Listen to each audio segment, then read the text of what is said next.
सादर नमन। साधक सुधा में स्वागत है आपका। आज का विषय है निबंध कला तथा भाषण कला के तत्व। आज हम निबंध लिखने की कला पर चर्चा करेंगे। विद्यालय, महाविद्यालय तथा विश्वविद्यालय स्तर पर यह पाठ्यक्रम में निर्धारित है। निबंध कला पर जो व्यक्ति दक्षता प्राप्त करता है वही अच्छा भाषण देने वाला भी बन पाता है। भाषण द्वारा समाज को अच्छे विचार देकर समाज का कल्याण भी कर पाता है। शिल्प के अनुसार सबसे पहले भूमिका लिखनी होती है। उसके बाद भूमिका के अधूरे विवरणों को उदाहरण देते हुए विस्तृत करना होता है। इसी विस्तार को प्रस्तार अथवा विस्तार के नाम से जाना जाता है। बाद में पुनः सार प्रस्तुत करना होता है जिसे उपसंहार कहा जाता है। आइए अभ्यास करें। भारतीय संस्कृति तथा उसका महत्व। भारतीय संस्कृति इस शब्द समूह को सुनते ही हमारा ध्यान भारत देश की ओर जाता है। भारत एक ऐसा देश है जिसकी अपनी संस्कृति है। संस्कृति शब्द का अर्थ है सम उपसर्ग, क्रि धातु, तिक् प्रत्यय, इनके संयोग से बना एक शब्द। अर्थ है सुंदर कार्य वाली स्थिति, अर्थात ऐसी स्थिति जिसमें कुछ सुंदर, महत्वपूर्ण अथवा विशेष कार्य हो चुका हो तथा जिस स्थिति ने सारे विश्व को किसी न किसी रूप में प्रभावित किया हो। अतः भारत देश के निवासियों के सुंदर कार्यों को अपने में जो समेट कर रखती हो, उसी विशेषता भरी स्थिति का नाम ही संस्कृति है। भारत ने जिन आदर्शों को अपनाया है वे आदर्श बड़े महत्वपूर्ण हैं। अतः उन विशेषताओं को अपने में समेटकर अपने अस्तित्व को लगातार बनाए रखने वाली स्थिति ही भारतीय संस्कृति कहलाती है।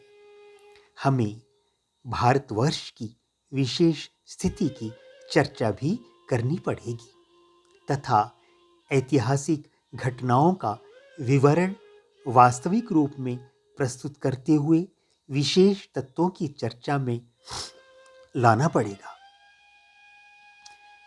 जिससे इस संस्कृति का स्वरूप तथा महत्व पूर्णतः स्पष्ट हो जाएगा। जब हम भारतीय इस शब्द का प्रयोग करते हैं तो भारत गणराज्य का बोध होता है। भारत दक्षिण एशिया महाद्वीप का देश है, अर्थात भारत दक्षिण एशिया में स्थित एक देश है। यह विश्व का अधिक आबादी वाला दूसरे दर्जे पर स्थित एक देश है। भूमि के आधार पर अर्थात क्षेत्रफल के आधार पर विश्व का 7वां बड़ा देश है यह। इसे विश्व का बड़ी जनसंख्या वाला लोकतंत्र इस नाम से भी जाना जाता है। इसके दक्षिण में हिंद महासागर है, दक्षिण पश्चिम में अरब सागर है, दक्षिण पूर्व में बंगाल की खाड़ी है। इस देश के पश्चिम में पाकिस्तान की सीमा है, चीन, नेपाल तथा भूटान जिसके उत्तर में है, तथा बांग्लादेश तथा म्यांमार जिसके पूर्व में हैं, तथा जो श्रीलंका तथा मालदीव के निकट है, जिसके अंडमान तथा निकोबार नामक द्वीप समूह थाईलैंड तथा इंडोनेशिया से समुद्री मार्ग द्वारा मिलते हैं। सत्यमेव जयते जिसका आदर्श वाक्य है। 28.36 उत्तर अक्षांश वाली तथा 70.12 पूर्वी देशांश वाली दिल्ली जिसकी राजधानी है, ऐसे देश का नाम ही भारतवर्ष है। यह विशाल देश है तथा यहाँ की संस्कृति भी विशाल है। कोई व्यक्ति जिस प्रकार अपने गुणों से ही बड़ा कहलाता है, वैसे ही कोई देश अपनी संस्कृति से ही बड़ा अर्थात महत्वपूर्ण कहलाता है। भारतीय समाज किसी एक विचारधारा के व्यक्ति समूह का बना नहीं, अपितु हिंदू, मुस्लिम, सिख, ईसाई, बौद्ध, जैन, पारसी आदि की साझा संस्कृति वाला देश है। यद्यपि कभी कभी ये मत संप्रदाय आपस में तनाव में आकर झगड़ते भी हैं, तो भी इन सभी में मित्रता भी देखी जाती है। यूनानी, हूण आदि जातियां विश्व के अलग अलग कोनों से यहाँ आईं, किंतु इसी देश का एक अभिन्न भाग बनकर रहने लगी। आपस में विवाह आदि भी होते देखे गए हैं। हिंदी है हम, वतन है हिंदुस्तान हमारा, यह गीत सभी धर्म संप्रदाय यहाँ गा पाते हैं। मिस्र आदि की संस्कृतियाँ समय के साथ साथ बदल गईं तथा मिट गईं, किंतु भारतीय संस्कृति शताब्दियों पहले जैसी थी आज भी वैसी है। कवि ने सुंदर बात की है, ईरान, मिस्र, रोमा सब मिट गए जहां से, कुछ बात है कि हस्ती मिटती नहीं हमारी। अतः भारतीय समाज को बांध कर रखना तथा प्रगति के मार्ग पर आगे बढ़ाना, यह भी भारतीय संस्कृति की विशेषता ही तो है। सुदृढ़ आधार पर टिकी है भारतीय संस्कृति। किसी भी देश की संस्कृति किसी न किसी आधार, फाउंडेशन पर टिकी होती है। हमारे देश की संस्कृति का आधार है हमारे वेद, पुराण, स्मृति तथा अन्य गीता आदि सद्ग्रंथ। अल्हम्दुलिल्लाह किसी ने कहा तो कोई कहता है अहम ब्रह्म अस्मि। अनलहक किसी ने कहा तो अन्य ने उसे इक्को अल्लाह नूर पाया। कुदरत दे सब वंदे, एक नूर तो सब जग उपजा, कौन पले के मंदे। यह कहकर समाज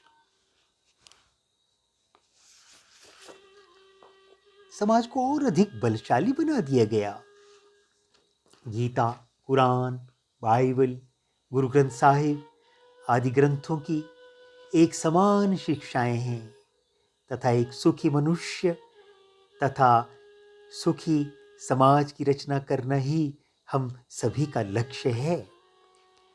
भारत के ऊंचे स्तर के कवियों तथा विद्वानों ने भारतीय संस्कृति का अध्ययन करने के बाद इसकी प्रशंसा करते हुए लिखा है, शैशव में देश प्रायः जिस समय सर्वव्याप्त थे, शैशव दशा में देश प्रायः जिस समय में सर्वव्याप्त थे, निशेष विषयों में तभी हम प्रौढ़ता को प्राप्त थे। श्री मैथिली शरण गुप्त। पादपों तथा वन्य जीवों से प्यार सिखाने वाली संस्कृति। कण्व ऋषि के आश्रम में एक अनोखा दृश्य देखने को मिला। जब शकुंतला विदा हो रही थी तो एक हरिणी उसके बिल्कुल पास आकर बहुत दुखी सी दिखी। शकुंतला ने कहा, इस हरिणी के गर्भ में बच्चा है। जब वह प्रसूता होगी तो इसकी सूचना उसे अवश्य भिजवाई जाए।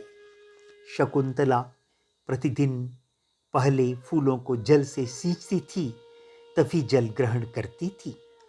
इस बात की चर्चा अभिज्ञान शाकुंतलम नामक नाटक में हुई है।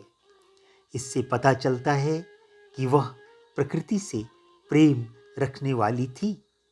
पातुं न प्रथमं व्यवस्यति जलम युष्माश्वपीतेषु या। अभिज्ञान शाकुंतलम। उपनिषद, वेद आदि के ऊंचे आदर्श, भारतीय संस्कृति ऊंचे आदर्शों से मिलकर बनी है। यह संसार ईश्वर का है, अतः लालच कभी मत करो। त्याग करने के बाद ही उपभोग करो। ईशावास्यमिदं सर्वं यत्किंच जगत्यां जगत् तेन त्यक्तेन भुञ्जीथा मा गृधः कस्यचित् धनम्। ईशोपनिषद। इस तरह से भारत में संस्कृति वेदों, पुराणों तथा अन्य धार्मिक ग्रंथों के माध्यम से लोगों की रग रग में घर कर चुकी है तथा सारा समाज यदि सुखी है तो संस्कृति की इस विशेषता के कारण ही। इससे सिद्ध होता है कि भारतीय संस्कृति वास्तव में महत्वपूर्ण है। धन्यवाद। आपका अपना रवि।